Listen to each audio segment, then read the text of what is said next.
In April, Stellantis, the global automotive giant and parent company to iconic brands like Jeep, Ram and Chrysler, made a bold move by halting production at several of its most important North American plants. This decision sent shockwaves through the industry, as Stellantis is a major player in the region's auto manufacturing landscape. The abrupt shutdown was a direct response to the U.S. government's announcement of new 25% tariffs on vehicles imported into the country. These tariffs were designed to protect domestic manufacturers, but they also created immediate challenges for companies with cross-border operations. The shutdown specifically impacted the Windsor assembly plant in Ontario, Canada, and the Toluca assembly plant in Mexico, both of which are critical to Stellantis's North American supply chain. Windsor, a facility renowned for its minivan production, was forced to idle 4,500 workers, leaving families and communities facing sudden uncertainty. Meanwhile, the Toluca plant, responsible for building the popular Jeep Compass, shut down for an entire month, directly affecting 2,400 workers and disrupting local economies. Stellantis's move highlighted the immediate and far-reaching impact of new trade policies, not just for automakers, but for workers, suppliers, and entire communities. The decision was a calculated, strategic response to the sudden disruption of cross-border operations, as executives scrambled to adapt to the new economic landscape. Normally, parts and finished vehicles flow seamlessly between the US, Canada, and Mexico, thanks to decades of integrated supply chains and trade agreements. The new tariffs disrupted this delicate integration, forcing Stellantis to pause production and reevaluate its entire North American strategy. This action underscored the broader implications of trade barriers on manufacturing, highlighting how quickly policy changes can ripple through the industry. It was a clear and unmistakable message to both governments and financial markets about the real, tangible costs of these protectionist policies. The shutdowns were not just about tariffs, they were a signal of changing business realities, as automakers face mounting pressure to adapt to a rapidly shifting global environment. Stellantis's decision was a dramatic illustration of the disruption caused by new tariffs and a warning of what could come if trade tensions continue to escalate. The impact was felt not just in showrooms but on factory floors, in workers' homes and across entire communities, underscoring the far-reaching consequences of global trade decisions. The shutdowns in Canada and Mexico quickly affected U.S. workers, causing a ripple effect across the industry. Approximately 900 U.S. workers faced temporary layoffs, a direct consequence of these international disruptions. These workers produced essential components for assembly plants abroad, highlighting the global nature of the auto industry. Their jobs were as dependent on open trade as their foreign counterparts, making them vulnerable to international policy changes. Facilities like Warren Stamping and Kokomo Transmission were directly impacted, showing how interconnected the industry is. These plants are integral to the North American auto industry, playing a crucial role in the supply chain. The layoffs highlighted the interconnectedness of the supply chain, where a disruption in one area affects the entire system. Tariffs intended to protect U.S. jobs ironically led to layoffs, demonstrating the complexities of global trade. Severing one part of the production system affects the whole, making it clear how fragile the balance is.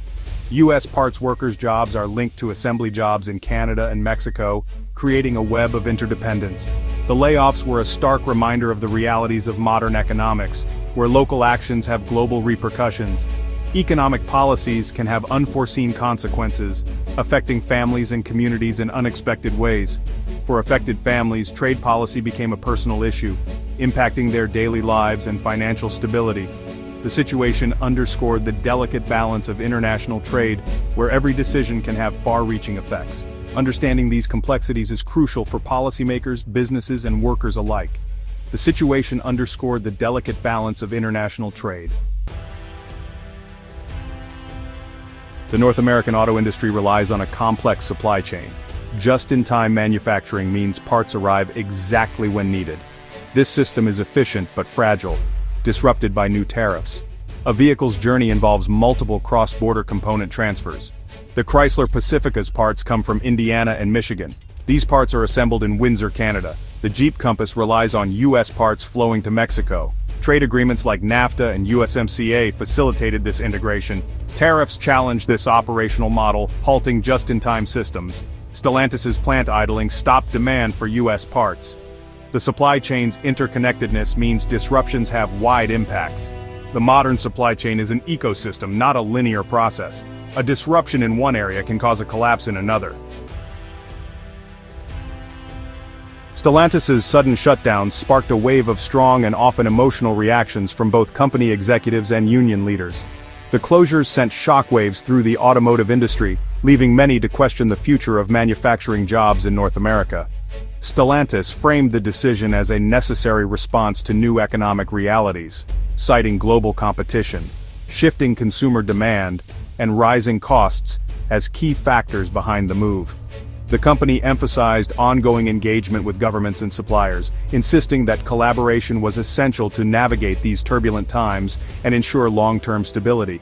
UAW President Shawn Fain, however, sharply criticized Stellantis's actions, calling them abrupt and deeply unfair to workers who had dedicated years to the company.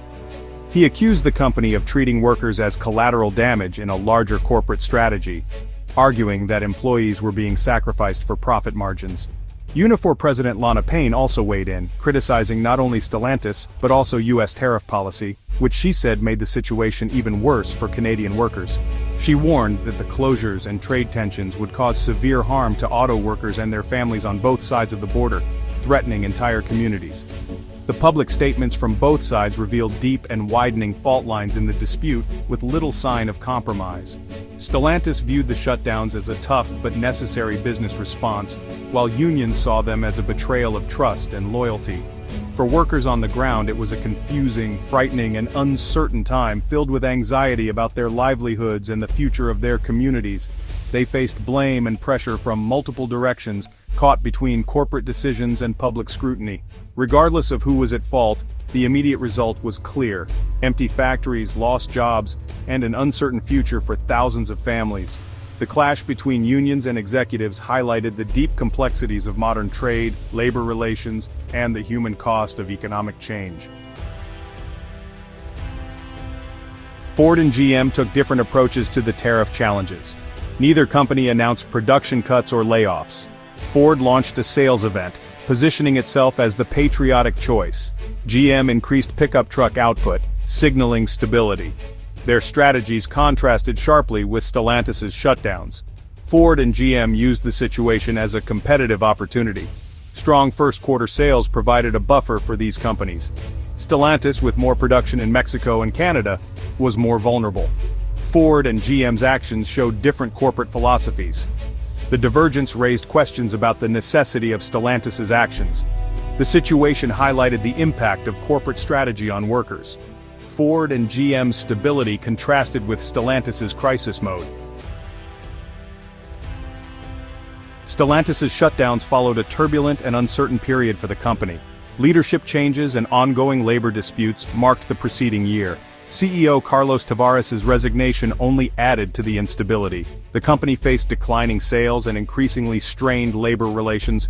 The closure of the Belvidere plant was a major flashpoint for workers.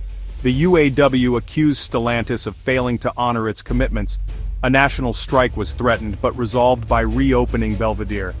These events painted a picture of a company in deep crisis. The tariffs hit just as Stellantis was already vulnerable. The company's reactive decision-making further highlighted its instability. The situation underscored the challenges of navigating complex trade and labor issues. Stellantis's actions were deeply influenced by its precarious position. Tariffs and shutdowns impacted Stellantis's EV transition. Windsor and Toluca plants are central to the company's EV strategy. The shutdowns delayed key electric vehicle launches. The Belvidere plant's EV plans were put on hold. Trade policy uncertainty complicates long-term EV investments. Building EVs requires stable supply chains and massive investment.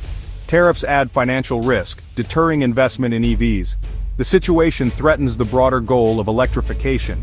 The path to an electric future requires stable conditions. Trade disputes and reactive decisions hinder progress. Stellantis's case highlights the intersection of trade policy and technology. The road to an electric future faces new challenges. The situation underscores the need for strategic planning in the auto industry.